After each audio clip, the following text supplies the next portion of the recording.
And yes, we're gonna do the whole intro again.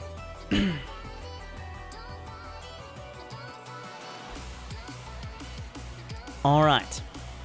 Today I will be playing with myself for your benefit. This is something I think is really important for newer players, especially those that feel they're not confident to play ranked, even though most players are probably worse than them because they don't play Starcraft at all. That doesn't really make sense. Just pretend it made sense. And hopefully the rest of this is better. But I'm going into a game without an opponent. And the entire idea is there's absolutely no pressure. There are no Zerglings going to slip by my wall. Now this is a build. I'm going to kind of hedge my bets, because against Zerg, and then just return to game. Press R, return to game. This is a build that, against Zerg, sometimes you want to wall off on the low ground, but we're just going to say Protoss definitely has the most variation in the early game, but I'm going to try to do a very safe expand. I'm going to wall off on the high ground, which at the higher levels, like Diamond Plus, you will want to have a more specific opener. Like against Zerg, you want to wall off the low ground, Cybercore, gateway, a gap for an Adept. Against Terran, usually you want to be closer to the mineral line. Against Protoss, usually you want 2 gates. But honestly, up until Diamond, just having a nice stable platform, maybe experiment around with what you see like the 2-gate builds. I have a couple guides on stuff like that. Immediate chrono boost after the gate at the front. Setting up camera locations. I actually use drag scroll as well. And then I should have scouted. Well, 1 minute on scouting is fine. Against every race. What I'm going to be looking for with the probe, if I'm up against Terran, I'm going to get into his base. Does he have a barracks in his base? This is a relevant question. I'm sending the 19th probe down as well to expand. Does he have a barracks in his base? Yes. How many gas does he have? 1. Well, then he can't do a big, like, all-in play with Cyclones or something right now. He's probably expanding. Or trying to expand, or making several barracks. Does he have 2 gas? Then that's a little scarier. And this wall is mostly for against Zerg. But I do think I probably should do an entirely different, specifically for Zerg, guide. But what we're trying to do here is just show the important parts and how to max out as quick as possible. Honestly, in the games I'm sent, you guys send to me, even 20-minute games, up until the Platinum League, players don't max out to like 20 minutes. You get taught, and don't lie to yourself. Don't lie to yourself. Doesn't help anyone. Least of all you. You get to a point. Well, let's say you're a Protoss player, and you've got some Adepts. Okay, you got some Adepts. Adepts are good. Adepts are cool. I'm making an Adept right now. And you got like 9 Adepts and a Warp Prism, and you're shading the Adepts around, you're going crazy, okay? You're warping in more Adepts, and then suddenly all the Adepts die, and you realize he has 25 roaches, and you have 2 gateways, and nothing else. Well, you have a Robo in this scenario, but you didn't build any Immortals. And yes, the Robo, the most stable option.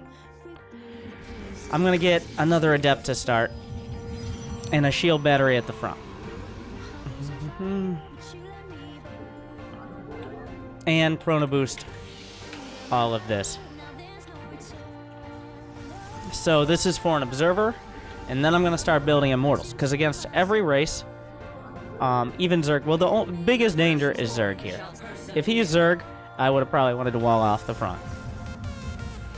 I'm actually going to get a sentry here, and 2 more gates. I want to have 3 gates building by the time Warp Gate is finishing up. The biggest thing that I think will help lower level players, besides learning exactly how to place your buildings, I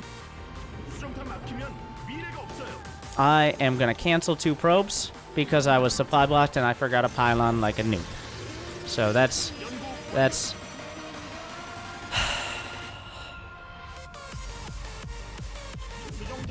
and that allows me to get the supply to build an Immortal. And then, as I'm building my first Immortal, we're getting the Twilight Council and another pylon. Warp in a sentry.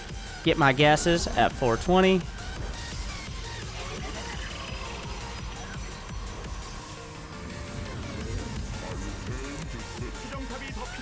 And I think that's an important thing to do. Well, we're scouting with the probe here, and a lot of the time, I think if you're below platinum, scouting with the adept is more trouble than it's worth. I know, I don't like saying you shouldn't do any of the micro or scouting, but I found below, especially gold and below, there are two types of players, but platinum players, I'm starting with charge, by the way. Platinum players do this a lot as well. There are two types of scouting. One, look, I scouted. Nothing changes. You might have seen 5 barracks, but you still take another nexus. Or, look, I scouted. You saw 5 barracks, and now you're making 19 cannons. What you didn't realize, he already expanded to 2 other places on the map, and you scouted at the 6-minute mark. So, it is important to scout and get information, which is why I have an observer, and usually the best place to put it is just in surveillance mode. Oh, I'm right in the way of it. Right outside of the front. It gives you more vision, and if you accidentally use the select all army hotkey. Now, I should have got my forge a little quicker here. And a good timing is at 50 probes, we're going to go to 8 gates. All right, this is something I learned from Zest, who's pretty good. But you get that gateway explosion, because that's about when your minerals are starting to get to a point. You've already established your tech. You got a Twilight Council, you got a Robo, so you don't need, you've already made those investments. They're going to start paying off. Now you're going to have more capital. You're going to have more minerals, because you were building probes and pylons, right? So you need to have the production to keep up with that income. And right around 50 probes, getting +1, more immortals, a Templar Archives around 1 +1 is usually right. Honestly, probably should have been a little quicker. And this is assuming that this observer or something else didn't scout a huge army, like he's pulling SCVs or 500 Zerglings. This is just the baseline. You gotta adapt a little bit. But this is what we're going for. Because I know. There's gonna be so many comments like, but what if he does this? What if he does that? In 80% of the games that aren't one base all-ins, and that happens. But in 80% of the games, below the Platinum League, or even below the Diamond League, I'll go with 75% for adding, we're adding Platinum in there. Nothing dramatic happened. Nothing potentially game-ending or potentially game-ending, besides like a one-base all-in, happens before the 8-minute mark. It doesn't matter what he's doing, because he's not going to attack, because he's spending so much time, because he doesn't know. He's pulling out his Prima strategy guide. He doesn't know. All right, he's trying to figure it out, but you already figured it out because you're watching this. You know where you want to go. You know how to get there. We're just going to get there faster. Yeah, the supply blocks are so real. And also, there should be a super pylon here. I'm a noob. But, gonna chrono boost out upgrades. By the point you're getting, like, to 3 bases, that's when you usually want to be careful and have cannons and such. I probably should have built a second observer. If you really want to crank them out, there is no problem with getting a second Robo. Yeah, remember, a pylon near a nexus warps in 3 times as fast as a non-super pylon. Example. There you go. I was just demonstrating. Yeah, like, I'm getting to 72 probes is a nice location to be, right around 8 minutes. And I actually use rapid-fire warp-ins as well. You can look up some tutorials on that. That allows me to warp in zealots super quick. And you can do other keys and stuff. That's not that important to go over right now.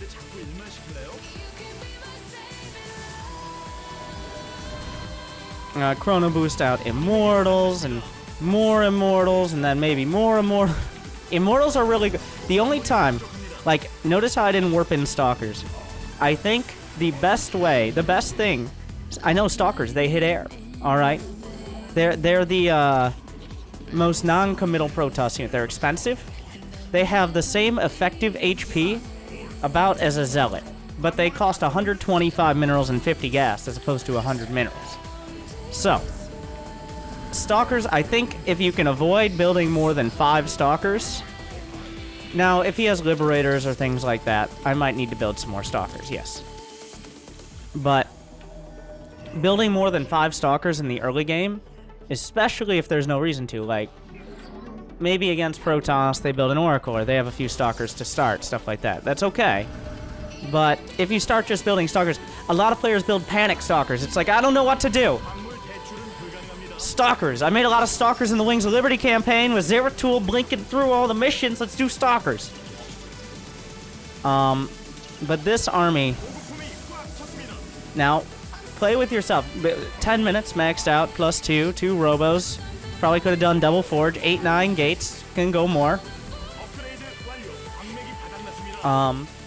But if you play with yourself a little bit, you work out. I'll actually go back and show how to wall off against Zerg. I'm going to show the different openers here in a moment. I don't know if the replay will work like that. We'll find out. Because as Protoss, it actually is quite important to learn how to wall off. The same basic principles apply. That was just the basic guideline. But we're going to go back. And by the way, this exists. I'm just... Fun fact, guys. I'm going to take... Assuming direct control... Wait, what? Oh, can I take command at the very beginning? Yay.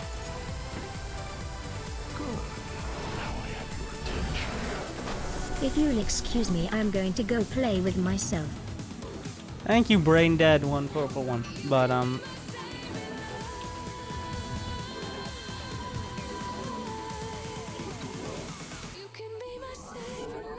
enjoy. But against Zerg, this is the most standard wall. A pylon at the back here. And I'm just going to hold the probe there. And these are not going to... Well, 16 gate, 17 assimilator, 20 nexus, 20 cybercore. We're going to go up to that point. And then from there, the second pylon is usually in the main. And there you have a gate. I usually like to scout off a gate. If you were looking at the guides for the other races, or like the build-up, then it's not as important how you place your buildings. But the way Protoss works does make it kind of necessary to make sure you're placing your buildings in a certain way. Because Protoss, it has some of the strongest units, but especially early on, they're very vulnerable. Like while you're building your tech, while you don't have Warp Gate. So this is against Zerg, if you don't want to do the wall on the top of the ramp. I'm going to go down. Nexus on 20. We're going to assume I saw he built a hatchery. Like, if he has a hatchery before my probe gets there, or soon after, well, we go see. If a spawning pool is done, and your gateway isn't, then it's time to skip the Nexus and immediately get a Cyber Core and another gate and a Zealot. Alright. And then build another probe. Second gas, because Protoss is really reliant on that tech, even if you're going for a robo. The second pylon near the Nexus here, it creates a little potential choke point. Like, say Zerglings get through, then maybe you can do something with that. And now, while I usually wouldn't get the second gateway this quick, but this is where the gateway would go. And then what you can do, you can build a Zealot or an Adept or something, and then it just goes on hold position right there. And Stalkers, Immortals, and it doesn't look like it, but they can fit through that location. Makes a tight wall that only 2 Zerglings can attack. You build a shield battery behind, and they're basically unbreakable till you don't pay attention, and Banelings blow everything up.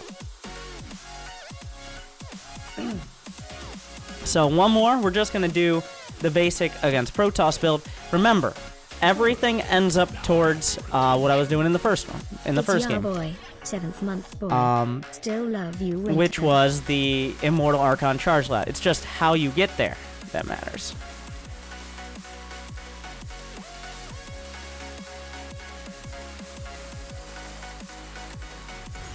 Alright, and against Protoss, what you want to do is build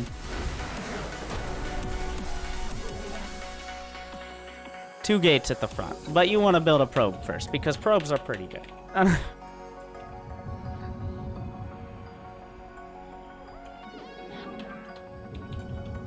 So the reason you build 2 gates in Protoss versus Protoss is because Protoss units are super good.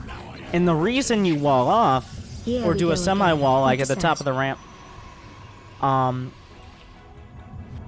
is because, as I zoned out, adepts. You do not want adepts in your base. Now, it's a bit of a technical move, so what's going to happen is, if he sends adepts at my base, I'm going to build a shield battery or a pylon near the wall. It's not a hard wall to start. You don't just lock yourself in your base. Isolationist policies aren't great for the Protoss economy. Unless you're Haz. But I'm going to get the second gate. And usually in Protoss versus Protoss, I like to scout off the second gate instead of the first one. Because until the Cyber Core is done, or he's building cannons in your base, there's not that much to scout early. Still one of your viewers that actually plays WinterStarcraft. There's one or two left. Now, the second pylon is going to be closer to my Nexus here. I don't actually want to put 3 in gas on this gas. Part of the reason you take this gas, I did out of reflex. Obviously, there's no opponent because I'm playing with myself right now. But is because they're usually scouting with a probe, and if you get your gas stolen, that is really bad for Protoss. Rallying into it after 16, it's really bad. Really bad. And now here's your very safe. So here are the two splits to get where you want to go. Option 1 is to get a robo right after the cyber finishes. Once you have the resources. And then go for a Nexus. The third pylon I'll put on the low ground because I will eventually build a Nexus there. The other is you build a Nexus and then get the robo, which is a little greedier, but you get the Nexus up significantly earlier. So like if I scouted in and he has like only 1 gate, or if he built a Nexus, I would skip the robo. But if he has 2 gates or he has like a forge and well, unless he's walling off and building cannons. If they're building cannons in their base, this goes for any race. If they are building defenses, you don't need units. Like if a Zerg is building like a spine crawler in their mineral line and have expanded, then you're free to expand. If a Terran has any amount of turrets or an engineering bay before the 3-minute mark, either you're watching Bronze League Heroes, or you're getting Planetary Fortress rushed, or you're going to be on the next episode. So those are the kind of 3 variations. The 3 variations of where to open up, like where you place your buildings has a big effect on the potential success of Protoss. So, but eventually you want to end up with a zombie toss. Well, it's called zombie toss because it's quite likely that once you have the army, you could die, be raised up as a zombie, have your arm fall off your body, just like rotten off, and hit the A key onto the other side of the map and still probably win the game. So, good luck with that. The replay will be attached, but all my replays are on sc2replaystats.com. I should link that as well. Hopefully, this is helpful. Good luck, have fun, and go actually play the game. Archons are so good. They're so good.